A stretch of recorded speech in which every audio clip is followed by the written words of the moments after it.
So as I mentioned in the beginning of the service, we have now had 2 services in person, family and friends and Pride. And we will next Friday night be in person again. I'll be leading from the Bima inside CBST. And I'm not sure how many congregants are coming or we're bringing in this coming Friday night. It's at least 75. It might be even a little bit more. But registration will be on Monday morning, and every Shabbat, again, in which we are in person, registration will be the Monday morning, and we'll have a waiting list. So even if you don't get on immediately, definitely put your name on the waiting list. And we're allowing everybody who's even come to services the first 2 to sign up. We will try to give priority to people who have not yet been in person. But since we don't know how many people are around, how many people will come, we're opening registration up to all members. It's still members only for July. And the information for registration will go out, I believe it's Sunday night, to all CBST members.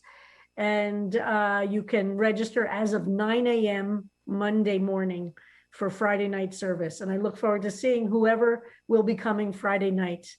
And please let us know in the chat or the comments if you've been to a service, what it's been like. And if you're thinking of coming Friday night, we look forward to seeing you. We will, of course, be live streaming. So for those of you who are not local or can't get in yet or aren't coming, don't worry, we'll still be live streaming. We'll always be live streaming. And we're actually investigating all different ways to improve it. So this is a summer of experimenting.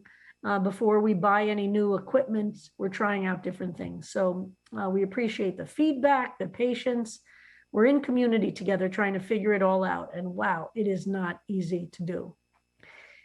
So this Parshat Pinchas, always falls, of course, in the summertime. And it is, on the surface, has some very difficult pieces to it. And sometimes, we in the progressive world, we like to sometimes skip over the difficult parshiot or difficult stories and go to the good ones. And I've never been an advocate of that. I think everything is in the Torah to teach us, and we have to struggle with it. And it's not on the surface always easy to know what the pshat is versus the simple literal translation is versus the deeper meaning. So for those of you who have known me for a long time, I like to struggle with the difficult issues as well as enjoy the ones that are easier to understand on the surface. This week, some of you might have heard that a member of the Knesset in Israel who is in the opposition, he's a member of one of the religious parties, which is not in the governing coalition of the government, but he is in the Knesset. He actually publicly quoted this week's Parsha, and he said, let me see if I can find the actual quote. His name is Yitzchak Pinchas, and he's a member of the United Torah Judaism Party, which is an ultra-Orthodox party. And he believes in an homogeneous Jewish state and society, doesn't think there's any room for non-Jews. And he actually called for the violent murder of people who intermarry. And he invoked this week's Parsha as justification. He made his comments on Monday, and he made a point that while he even made those comments, he looked right at Mansour Abbas, who is a Palestinian member of the government. He is a deputy minister in Bennett's government. He not only that, but he said that anybody who advocates for the assimilation of the Jewish people, including Reform Jews, which he mentioned, and progressive Jews or leftist Jews, deserve this fate. And he quoted this week's Parsha to justify it. We all know that there are elements within every religious tradition, Jewish, Christian, Muslim, who use sacred texts in order to justify extremist, violent acts. And we Jews are no different, unfortunately. This is a perfect example. In this week's Torah portion, it's continuing a story that began last week, in which an Israelite man and a Midianite woman are clearly engaged in sexual activity together. And it's a symptom of a larger problem that is identified in this story of the Israelite men attaching themselves to non-Israelite women. And the protagonist of the story kills them in the middle of their sexual activity.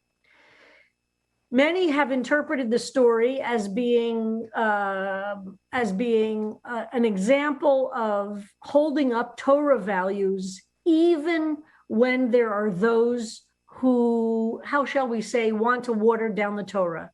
Just as this member of the Knesset did this week, he quoted this story to say, this is an example of how we should act in the face of intermarriage, in the face of Reform Judaism, in the face of progressive Jews. We must act, and we must be willing to take extreme acts of violence against people who do these things in the name of God and our Bible. So on the surface, he certainly seems like he's quoting the Parsha as it could be read.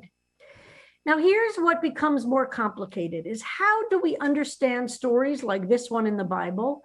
And how do we respond to what is for sure a period of time in which we live, in which extremists seem to be winning? Extremists in all different ways seem to be having the upper hand. And in fact, Stav Shafir, the former member of Knesset, published in May during the war in Gaza, an excellent op-ed in Haaretz. And in this op-ed, she said, there is one war, and the war that is happening now is the war of extremists against, her quote is, there is only one war, the extremists versus the moderates. And I think that headline, and her op-ed, by the way, is fantastic. And I encourage people to look for it and to read it, and maybe we'll distribute it. Because she says most people, for instance, in Israel, advocate a much more moderate position than the extremists, who are the ones who gain power, advocate. And this is true in all different perspectives in all different places. How do we respond to that?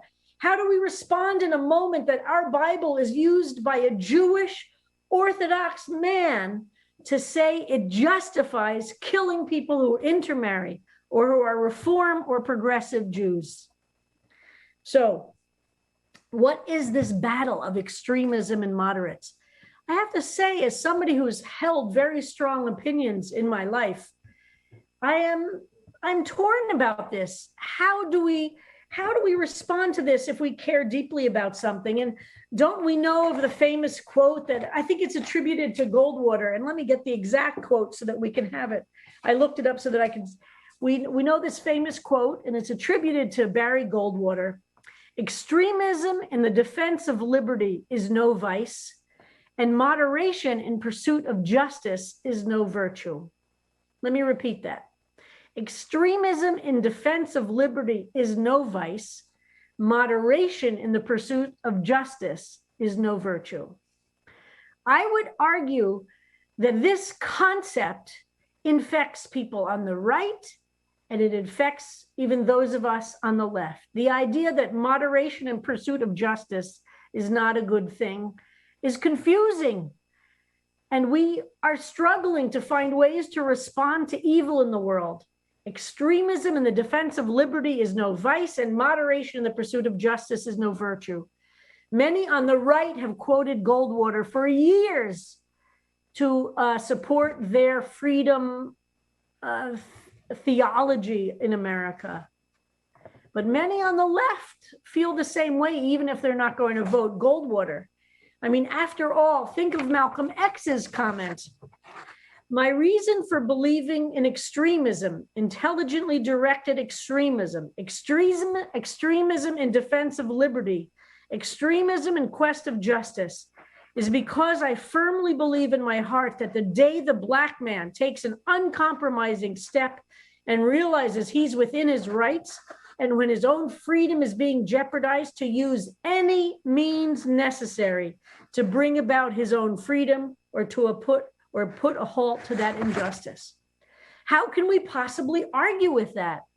Of course, it was extremists who enslaved Black Americans, extremists who advocate racism of the Jim Crow, extremists, of course, who are using mass incarceration to continue a level of racism in this country. So can you blame Malcolm X for that particular position? And honestly, we're hearing it elsewhere today. I want to explore this idea a little bit tonight, and I wish I had an hour to do so, because it's something I think a lot about, and I think it requires a lot of attention and thought, because I think we're drawn to this, and certainly we know young people are drawn to it. So how do we respond or think about it a little bit? Okay, I want to offer a teaching that I've learned from a Hasidic rabbi's exploration of this parsha. His name was Rabbi Mordechai Yosef Leiner. He was in the 1800s. Fascinating, fascinating figure historically and Jewishly, but tonight I don't have time to teach you all about this rabbi. I want to teach you how he looked at this parsha, which shows that sometimes you need a creative way to understand something in order to come to a deeper way of thinking. Or to put it another way, there's that famous line, which I don't remember exactly how it goes, but if you're a hammer, the only thing you think about is how to hit a nail. If you're a militarized system, you only think about a military solution. The ability to have creative problem solving, to come up with different ways of looking at a problem, takes imagination. It takes developing those muscles to be creative in problem solving, and not only see the solution of a nail is to use a hammer. So let me teach you the way he approached Parshat Pinchas. So this Rabbi Mordechai Leiner, this Polish Hasidic Rebbe from the 1800s, he argued that Pinchas, who killed the couple, is mistaken. Although it looks like on the surface he's acting in God's way, according to this Rebbe, there was a deeper divine will, and that divine will didn't understand that the two partners in the sexual connection here of Zimri and Cosby are actually soulmates on some cosmic level. And what Pinchas didn't see in looking at them is that he couldn't understand the mystery of the universe that was somehow being resolved by these two joining, that there was some Kabbalistic mystery that extended beyond what was on the surface that they were actually achieving. And maybe this Rebbe is saying it is Pinchas, who he called maybe immature in his zealotry, acted wrongly and tragically. And this I learned from Rabbi James Jacobson Meisels in this incredible teaching of this Hasidic Rebbe, that maybe this Pinchas didn't understand the deeper level of what was happening in front of him, and he reacted immaturely and with impulsivity. What's another example of that?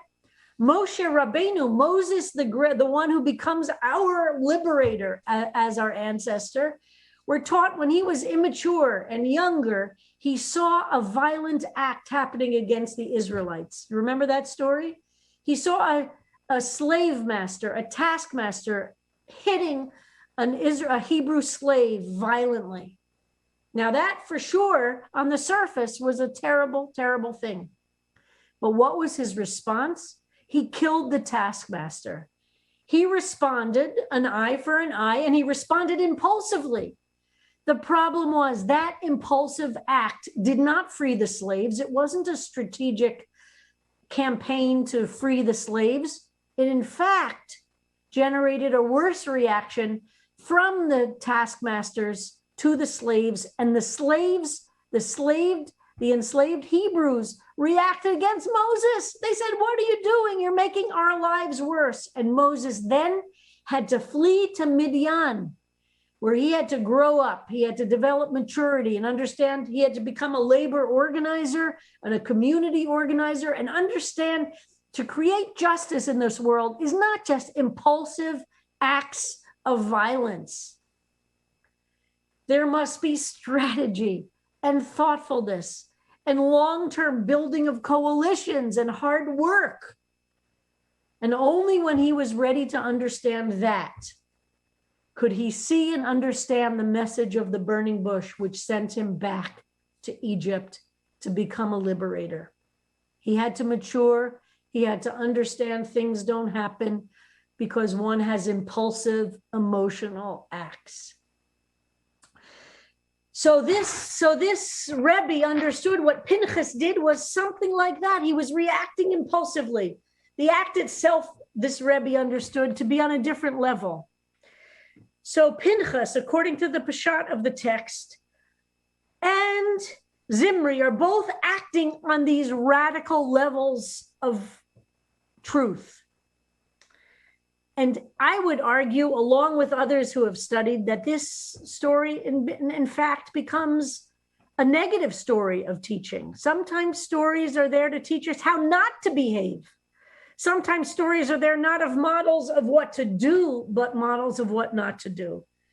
And I fear that we in the world today have so much to learn from this story. And what does the Rebbe say we must learn to do in order to know the difference between extremism and moderation? It's not that we can't take radical and strong steps to change and transform the world in which we live. But this Rebbe argues, as does Gandhi, who is an important teacher of mine, that before you can approach transformational change in the society around that will require radical acts that might even be extreme, one must be humble. There must be humility. There must be a sense of deep introspection. And for Gandhi, every act must be an act of nonviolence. Even an extreme act of protest must be nonviolent. It must be nonviolent both in kavanah, in the intention, and in the act itself. And as Aristotle said, virtue is a mean between excess and actual deficiency.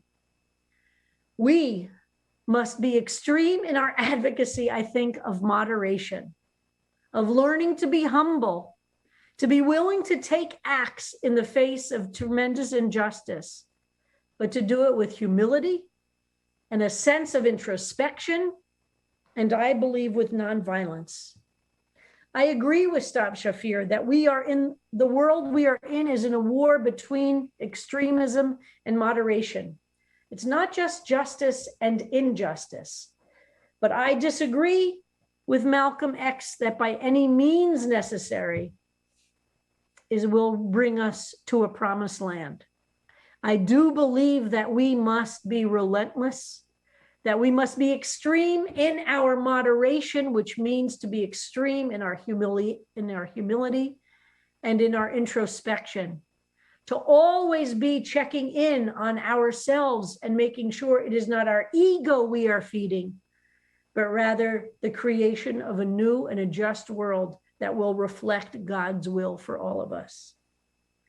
So I pray that we learn from both this Rebbe of the 1800s who looked at this text and said, no, this is not the story of violence against those who are doing acts that we believe are wrong, but it is a story of what we should not be doing and how Pinchas gives us a negative example of that.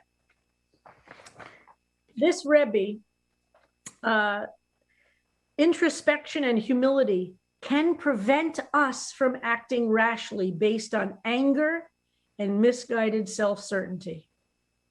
When we decide to act, and now I quote from Rabbi James Jacobson Meisels, when we decide to act, we must act with purity, compassion, and clarity that bring healing rather than division. When we approach activism with humility and deep introspection, we have done our best to ensure that our choices will be right. The true political activist then must be a spiritual activist Only thus our Torah portion of Pinchas teaches us. Can we avoid the pitfall of zealotry and wisely dance through the different modes of political action in order to bring justice to our world? I pray that those like the member of Knesset in our religious tradition and those in the Christian or Muslim tradition learn to reject these understandings of text and come to this deeper level of understanding of how we must act in a world to bring about true justice. And let us say, Amen.